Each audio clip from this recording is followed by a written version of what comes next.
ఒక్కసారి కొమ్మూరి గోల్డ్ కి కాల్ చేయండి. తాకట్లో ఉన్న మీ బంగారాన్ని విడిపించి మార్కెట్ ప్రైస్ కి వాళ్ళు కొనుక్కుని మిగతా డబ్బులు మీకు ఇచ్చేస్తారు. హాయ్ హలో నమస్తే, వెల్కమ్ టు మనం టీవీ. కర్ణాటక ఎమ్మెల్యే మాజీ మంత్రి గాలి జనార్దన్ రెడ్డిని ఓబులాపురం మైనింగ్ కేసులో అయితే 7 ఏళ్ల శిక్ష విధించడం జరిగింది. దీనిపైన మరిన్ని అప్డేట్స్ తెలుసుకుందాం. ఇప్పుడు మనతో ఉన్నారు ప్రముఖ పొలిటికల్ అనలిస్ట్ డివి శ్రీనివాస్ గారు. నమస్తే సార్. నమస్తే. గాలి జనార్దన్ రెడ్డి గారిని అయితే ఓబులాపురం కేసు మైనింగ్ కేసులో 7 ఏళ్ల శిక్ష విధించడం జరిగింది.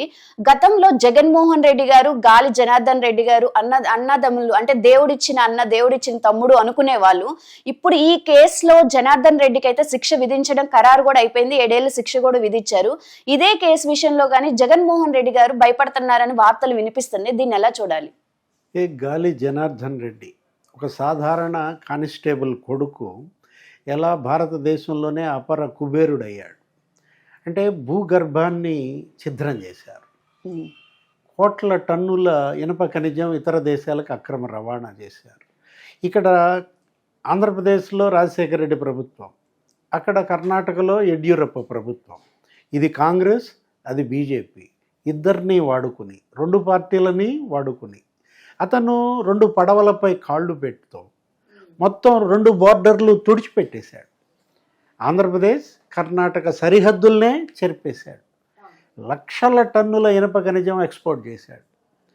అంటే ఇవాళ లీజుకు అనుమతిస్తే మరుసటి రోజే లైసెన్స్ ఎక్స్పోర్ట్.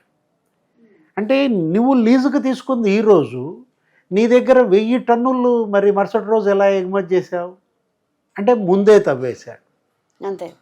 అంటే ఎలా అక్రమ తవ్వకాలకు పాల్పడ్డాడు, ఎంత రక్తపాతం జరిగింది, ఎంతమందిని చంపేశారు, ఎన్ని పాపాలు చేశారు.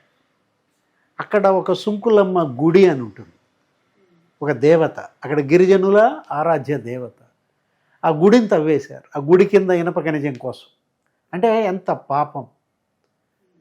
వద్దని వాళ్ళు అడ్డంకులు సృష్టించిన గిరిజనులు ప్రాధేయపడిన తోసిరాజు అని అతను అసలు పక్కనున్న కంపెనీలను కూడా బెదిరించి వాళ్ళు తవ్విన ఇనుప ఖనిజం కూడా ఎత్తుపోయారు.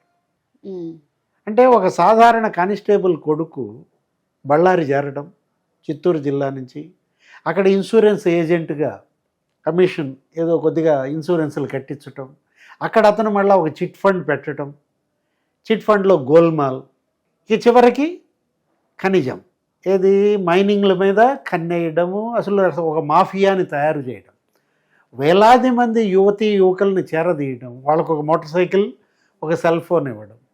వాళ్ళ పనేంటి, వాళ్ళు పోలీసులు వస్తున్నారు, చెక్ పోస్టుల దగ్గర నిఘా ఉంది అని తెలియజేయడం, బోర్డర్లో ఉండి. అంటే వాళ్ళందరికీ 25,000 30,000 జీతాలు, motor cycle free, cell phone free. ఇట్లా వేల మంది యువతని పెడదారి పట్టించి తన సైన్యంగా మార్చుకుని అటు కుబేరుడై ఇటు అధికారాన్ని చేజిక్కించుకుని తను సంపాదించిన డబ్బుతో ఓట్లు కొనడం, ఎమ్మెల్యేలుగా గెలవడం, తమ్ముళ్ళని అన్నని గెలిపించటం. గాలి బ్రదర్స్, రెడ్డి బ్రదర్స్, ఇదంతా బయటపెట్టింది ఎవరు? కర్ణాటకలో ఒక లోకాయుక్త సంతోష్ హెగ్డే ఆ రోజు కన్నెర్ర చేశాడు. ఇనప ఖనిజం ఏంటి, ఈ విధంగా భూమిని తవ్వేయడం ఏంటి, అతను ఎవరు, ఎక్కడో ఆంధ్రప్రదేశ్ నుంచి వచ్చి ఈ మాఫియా రాజు ఏంటి, a mining mafia, a threat to democracy అని చెప్పి Telugu Desam party, Chandrababu, CPI Narayana, CPM రాఘవులు, కేసీఆర్ వీళ్ళందరూ అప్పట్లో ప్రతిపక్షంలో ఉండి కేంద్ర పెద్దల్ని కలిసి రాష్ట్రపతిని, అక్కడ ఉన్నటువంటి సుప్రీంకోర్టు న్యాయమూర్తులను అందరికీ ఏది మహజర్లు వినతి పత్రాలు ఇవ్వడం, దీన్ని ఆపమని కోరడం. గాలి జనార్దన్ రెడ్డికి కంటగింపు, కన్నెర్ర. అతను ఇక్కడికి వచ్చి హైదరాబాద్లో ప్రెస్ మీట్ పెట్టి చంద్రబాబును బూతులు తిట్టడం, నీ అంతు తేలుస్తాననడం, నువ్వు జీవితంలో ముఖ్యమంత్రి కాలేవని శపించడం. జగన్మోహన్ రెడ్డికి ఎవరు లేరనుకున్నావా అండ, దేవుడిచ్చిన అన్న నేనున్నాననడం. అంటే మీరు అన్నది అదే, ఏది దేవుడిచ్చిన అన్న, దేవుడిచ్చిన తమ్ముడు. అంటే రాజశేఖర రెడ్డికి తానే పెద్ద కొడుకునని. అప్పుడు రాజశేఖర రెడ్డి ముఖ్యమంత్రిగా 2 టీఎంసీలు గండికోట రిజర్వాయర్ నుంచి నీళ్లు ఇచ్చేసాడు, 66 హెక్టార్లు ఇచ్చేసి తవ్వేసుకోమన్నాడు. అన్ని నిబంధనలు తోసిరాజని. అంటే ఇవాళ సిబిఐ జేడి లక్ష్మీనారాయణ ఈ మొత్తం బద్దలు కొట్టాడు. ఆయన టేకప్ చేసిన 2 ప్రెస్టీజియస్ కేసెస్, ఆయన ఇన్వెస్టిగేషన్ చేసిన, అంటే అటు గాలి జనార్దన్ రెడ్డి కేసు, ఇటు జగన్మోహన్ రెడ్డి కేసు, వీళ్ళిద్దరికీ ఇవాళ ఎవరు, జేడి లక్ష్మీనారాయణ. ఓబులాపురం మైనింగ్ కూడా మనకి రాజశేఖర్ రెడ్డి గారి ప్రభుత్వం ఉన్నప్పుడు జరిగింది కదా సార్. అదే టైంలో జగన్మోహన్ రెడ్డి గారిని గాలి జనార్దన్ రెడ్డి గారిని ఆపే ప్రయత్నం చేయకుండా వాళ్ళకి సహాయక సహకారాలు అందించారు అని చెప్పి కూడా వార్తలు ఉన్నాయి. అంటే పెంచి పోషించారు రాజశేఖర్ రెడ్డి, వీళ్ళందరినీ ఈ సైన్యాన్ని పెంచి పోషించాడు. బ్రహ్మణి స్టీల్ ప్లాంట్ పెడుతున్నామన్నారు కడపలో, కడప విమానాశ్రయం కడుతున్నామన్నారు, దానికో 4,000 ఎకరాలు ఇచ్చాడు, దీనికో 10,000 ఎకరాలు ఇచ్చాడు. రాజశేఖర రెడ్డి శంకుస్థాపన అన్నాడు, అక్కడ శంకుస్థాపన ఒక పైలాన్ కట్టారు, దానికి రాజశేఖర రెడ్డికి ఒకవైపు గాలి జనార్దన్ రెడ్డి, ఒకవైపు కొడుకు జగన్మోహన్ రెడ్డి. అప్పటికి అతనికే హోదా లేదు, అతను ఎంపీ కూడా కాదు, అతను అసలు పార్టీ లేదు. అంటే సీఎం కొడుకుగా ఇటువైపు కుడి భుజం ఎవరు, జగన్మోహన్ రెడ్డి, ఎడమ భుజం గాలి జనార్దన్ రెడ్డి, ఇద్దరు 2 భుజాలు అన్నమాట. 14,000 ఎకరాలు కట్టబెట్టాడు. ఏంటి అక్కడ బ్రహ్మణి స్టీల్ ప్లాంట్ పెట్టారా, కడప ఎయిర్పోర్ట్ కట్టారా? ఏమీ లేదు. ఆ భూములన్నీ తనఖా పెట్టేసి బ్యాంకుల్లో డబ్బులు తెచ్చుకుని, ఆ డబ్బులు మళ్ళీ సాక్షిలో పెట్టుబడులు పెట్టి, ఇప్పుడు ఇవాళ సాక్షి మీడియా సామ్రాజ్యం ఇవాళ ఆ రోజు జనార్దన్ రెడ్డి పెట్టిన ఆ రక్తపు కూడు 120 కోట్ల పెట్టుబడి ఎవరి ద్వారా, రెడ్ గోల్డ్. ఎవరిదా red gold? RR global. RR అంటే రెడ్డి వర్సెస్ రెడ్డి. ఎవరిదవి? సకల శాఖ మంత్రి ఎవరు? సజ్జల రామకృష్ణారెడ్డి. ఇవాళ సజ్జల రామకృష్ణారెడ్డి అన్న చచ్చిపోయినట్టున్నాడు. దివాకర్ రెడ్డి, ఆర్ఆర్ గ్లోబల్, ఈ రెడ్ గోల్డ్ ద్వారా సాక్షిలోకి 120 కోట్లు రావడం ఏంటి? ఇవాళ సాక్షి మీడియా సామ్రాజ్యం యొక్క విలువ 12,000 కోట్ల. అంటే అతను పెట్టిన విత్తనం ఎవరు, గాలి జనార్దన్ రెడ్డి.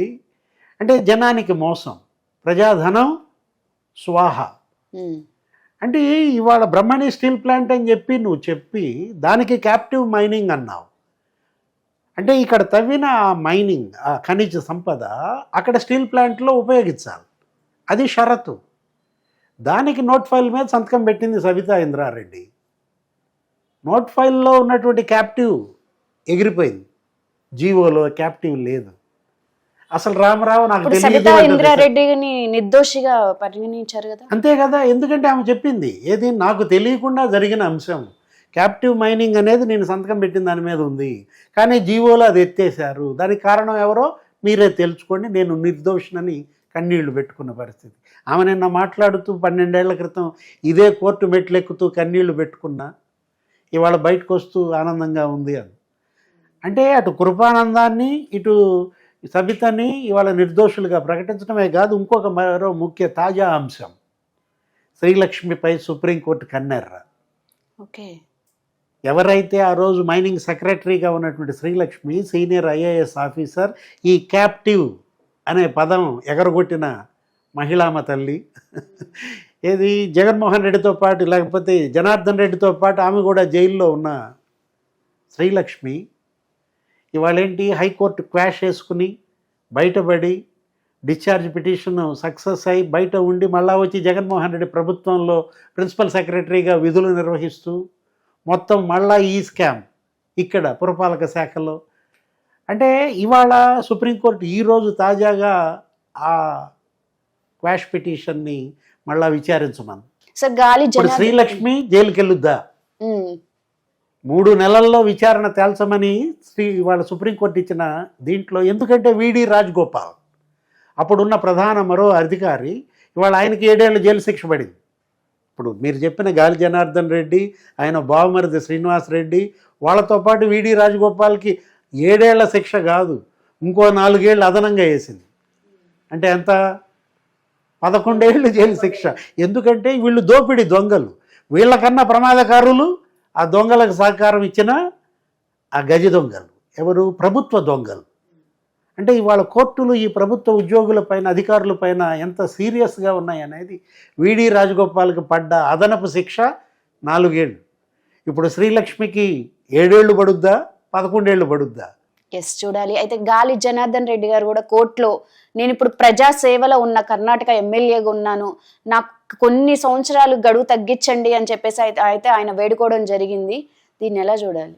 అంటే వెంకటేశ్వర స్వామికి కిరీటం ఇచ్చాను, బంగారు కిరీటం 45 కోట్లు పెట్టి, అది కూడా చెప్పాడా? అది చెప్పినట్లేడు. అప్పటికే న్యాయమూర్తి చాలా అసహనం వ్యక్తం చేశారట. ఏది, నేను అంత చారిటీ చేశా, అంతమంది యువకులకు ఉద్యోగాలు ఇచ్చా, అదే ఇందాక నేను చెప్పింది, సెల్ ఫోను, మోటార్ సైకిల్, నేను చేసిన సేవా కార్యక్రమాలను కన్సిడర్ చేసుకుని నాకు శిక్ష తగ్గించమంటే ఆయన అసహనం, నీకు అసలు ఎందుకని యావజ్జీవం వేయకూడదు అన్నాడంట. ఇప్పుడు నేను వేసింది చాలా తక్కువ అన్నట్టుగా, అంటే యావజ్జీవ శిక్షకు వీళ్ళు అర్హులు అన్నది వాళ్ళ న్యాయమూర్తుల అభిప్రాయమైన నేపథ్యంలో వీళ్ళ వల్ల ఎంతమంది చనిపోయారమ్మా?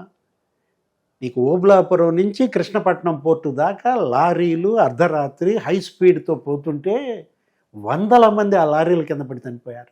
యాక్సిడెంట్స్ అంటే అప్పట్లో మీడియా కథనాలు నేను చెప్తోంది, 2007, 2010 మధ్య 300 మంది చనిపోయారని, 500 మంది గాయాల పాలయ్యారని. వాళ్ళ ఉసిరే తగిలిందా? ఇతని వల్ల ఒక జడ్జి సూయిసైడ్. ఏంటది? Note for bail. అంటే బెయిల్ కూడా కొన్నారు. అంటే జడ్జి గారు లొంగలేదని ఆ పట్టాభిరామారావు గారు ఏం చేశారు, ఆయన కొడుక్కి ప్రలోభాలు పెట్టి నీకు కంపెనీలో వాటాలు ఇస్తున్నామని చెప్పి ఆ కొడుకుని ప్రలోభపరిచి కొడుకు ద్వారా తండ్రిని బ్లాక్మెయిల్ చేసి బెయిల్ తెప్పించుకోవాలనుకోవటం సిబిఐ భగ్నం చేసింది. ఆ కుట్రను బయట పెట్టింది. ఆయన సూసైడ్ చేసుకున్నాడు. అంటే ఇవాళ జడ్జి పట్టాభిరామారావు ఉసురు తగిలిందా, ఈ లారీల కింద పడ్డ చనిపోయినటువంటి యువకుల ఉసురు తగిలిందా, లేదా అసలు ఆ గుడి సుంకులమ్మ శాపమే తగిలిందా? వీళ్ళు కూలగొట్టిన సుంకులమ్మ గుడి 7 ఏళ్ల జైలు శిక్ష.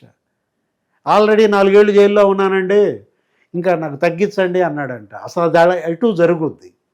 ఏది, ఏ శిక్ష ఏ న్యాయస్థానం విధించినా గతంలో వీళ్ళు జైల్లో ఉన్నటువంటి పీరియడ్ తగ్గిస్తారు. కాకపోతే ఇతను అనర్హుడు, ప్రజా జీవితానికే అనర్హుడు, ఇక రాజకీయాలకి అనర్హుడు. అతని సభ్యత్వం పోతుంది. ఇప్పుడు గంగావతి ఎమ్మెల్యేగా మరోసారి అసలు కంటెస్ట్ చేయడానికే వీల్లేదు. Right, thank you sir.